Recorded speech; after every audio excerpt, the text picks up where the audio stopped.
लोक मला, अगं आशा डायनिंग हॉलला मी पुण्याला जेवत असताना एक काका होतं, ते म्हणाले अनुला जरा कमी त्रास द्या, महागात पडेल तुम्हाला वगैरे. तर मी त्यांना म्हणलं की सॉरी, मी असं नाही करणार. हेमंतनी मला त्या गर्दीतून बाजूला काढलं होतं. कोणतंही काम कितीही आपल्याला प्रसिद्धी मिळाली ना तरी ते आपले पाय जमिनीवर राहण्यासाठी आई वडील तर म्हणजे असतातच आपल्या बरोबर. ते पण एक ते स्वतःतून पण एक ते यावं लागतं की आपल्याला हे करायचंय, हे टाळायचंय. सो ह्या गोष्टी तुझ्यासाठी कशा आहेत? म्हणजे एक जो टर्निंग पॉईंट म्हणतो की माझे मन, जसं तू मगाशी म्हणालास की एक तो टर्निंग पॉईंट ठरला की त्यांनी तू खूप हायलाइट झालास, त्यानंतर तू एकदम प्रसिद्धीच्या झोतात आलास, खूप सारे फॅन झाले. सो हे सगळं वलय अचानक आयुष्यामध्ये भस्कन जेव्हा येतं, टू बी व्हेरी ऑनेस्ट, तेव्हा ते सगळं सांभाळणं किंवा ते एक्सेप्ट करणं, त्याच्यामध्ये फिट होणं, हे तुझ्यासाठी ती प्रोसेस कशी होती? मी खरं सांगू तुला, मला ना एक छोटासा किस्सा सांगतो तुला, त्यावरून तुला कळेल तुझ्या प्रश्नाचं उत्तर. मटा सन्मान अवॉर्ड्स होते आणि तेव्हा ना मटा म्हणजे इट्स लाईक नॅशनल. मी हे तुला सांगतोय गुंडा पुरुष देवच्या वेळचं, म्हणजे माझे मन च्या आधीची गोष्ट सांगतोय. आणि मला आठवतंय की गीता गोडबोले, रंगसरांची मिसेस, आम्ही सगळे त्या अवॉर्डला गेलो, कारण आम्हाला बरेच नॉमिनेशन्स होते. मला नव्हतं नॉमिनेशन, मी आपला मालिकेला म्हणून मी गेलो होतो. एकही अवॉर्ड आयुष्यात मिळालं नव्हतं मला. सो मी गेलो, तिथे बसलो आणि रंगा सरांना शीर्षक गीतासाठी अवॉर्ड मिळालं. आणि मी गीताताईच्या बाजूला बसलो होतो आणि गीताताई अचानक मला म्हणाले की जा जा अवॉर्ड घेऊन ये, जा जा.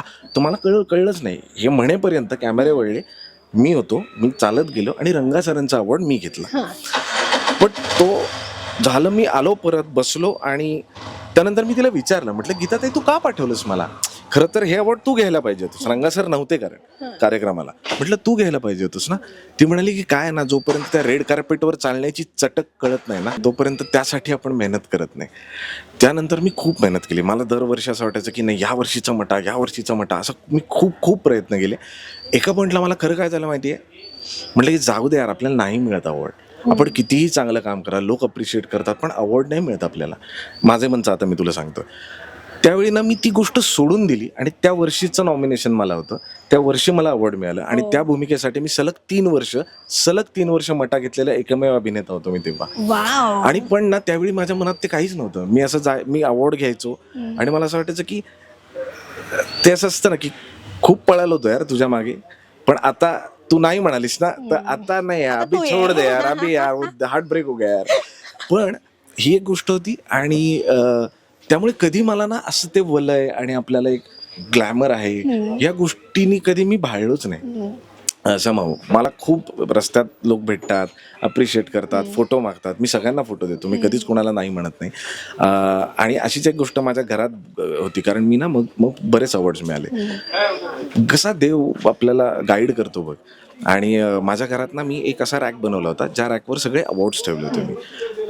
तो असा होता, प्लेस्ड होता की घरात एंटर झाल्या आधी सगळे अवॉर्ड्स दिसायचे. सो मी बघायचो ते रोज. मला असायचं की है यार तू कुछ है वगैरे, असा झोन होता. एक दिवस मी आवरायला म्हणून गेलो, शूट निघायचं होतं मला, गोरेगावात घर होतं तेव्हा. आणि ठाप असा आवाज आला. मी बाहेर आलो, सगळे अवॉर्ड्स फुटले होते, सगळे. माझ्याकडे आत्ता सुद्धा एका पोत्यात भरून आहेत सगळे अवॉर्ड्स. आणि मी ते सगळे पाहिले. तुला खोटं नाही सांगणार, त्यावेळी माझ्या मनात ना दुःख होतं, ना मला असं वाटत होतं की शिट यार, आता हे सगळे जोडले पाहिजे. त्या क्षणी मला देवानी एक जागृती किंवा एक सेन्स माझा डेव्हलप झाला की खरं तर ह्याची किंमत एवढीच होती का?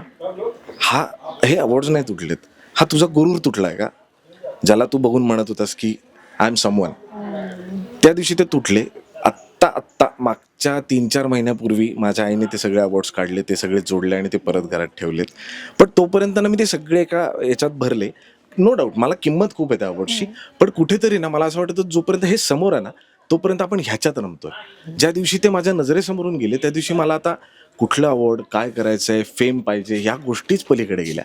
त्यामुळे आता माझं कायम कामाच्या बाबतीत टार्गेट एकच असतं. रोज सकाळी उठून मी देवाला एकच मागतो की एक असं पात्र दे की जे समोर असताना मला वाटेल की नाही हे अवघड आहे, ह्याच्यासाठी मला मेहनत करावी लागणार आहे, किंवा ह्याच्यात अजून काय करू शकतो. प्रत्येक पात्रामध्ये आपण काय म्हणजे हरीशला घेतल्यानंतर का घेतलंय तुम्ही हरीशला, हा प्रश्न प्रत्येकाला पडला पाहिजे की नाही वी शुड कास्ट हिम. पात्र काही असू दे, तो मजा करतो. आणि जोपर्यंत तुम्ही ही सगळी आभूषणं, ग्लॅमरची, अवॉर्ड्सची, ही तुम्ही बाजूला ठेवत नाही ना, तोपर्यंत तुमच्यातला ॲक्टर सुरू होत नाही की मला काहीतरी करायचंय, मला ह्यात करायचंय, मला हे हवंय, मला स्वतःला त्रास करून घ्यायचा आहे. आणि मग ती खरी प्रोसेस आहे जी आपल्याला जिवंत ठेवते कायम ॲक्टर म्हणून.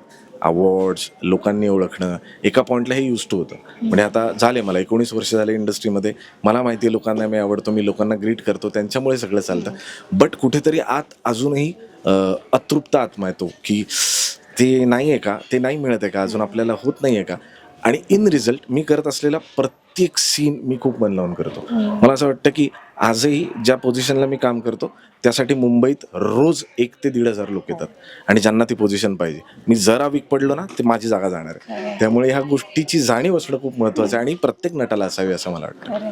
मग सगळं सांगत होतास ना, मी आता काही दिवसांपूर्वी ना मी एक इंटरव्ह्यू ऐकला होता. एक खूप मोठ्या म्हणजे व्यक्तिमत्व खूप मोठं आहे ते, तर मी नावात नाही रिव्हील करू शकत, पण त्यांनी खूप सुंदर सांगितलेलं. ती लाईन होती ती मला इथे खूप ऍप्ट वाटते. त्यांनी म्हटलेलं, एक क्षण भाळण्याचा आयुष्यभर सांभाळण्याचा. क्या बात आहे. मला तू तो बोललास तेव्हा ते पण तेच आहे खूप ते apt की वाटतं. आपण आयुष्यात कशाच्या मागे पळायचं आहे. मला खूप नवीन मुलं पण विचारतात ना की सर आम्हाला ऍक्टिंग करायची आहे, मला या क्षेत्रात यायचं आहे, सर सिरियलमध्ये काय असेल तर. माझा एक बेसिक प्रश्न असतो त्यांना की तुम्हाला काय यायचंय?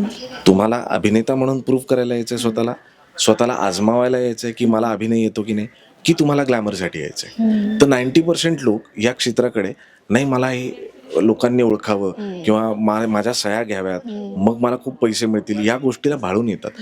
यायला हरकत नाही, तुम्ही या, पण आल्यावर तरी तुम्हाला या गोष्टीची जाणीव कामाचा होते का सिरियसनेस असला पाहिजे. की हे खूप खूप मोठं आहे, हा समुद्र आहे.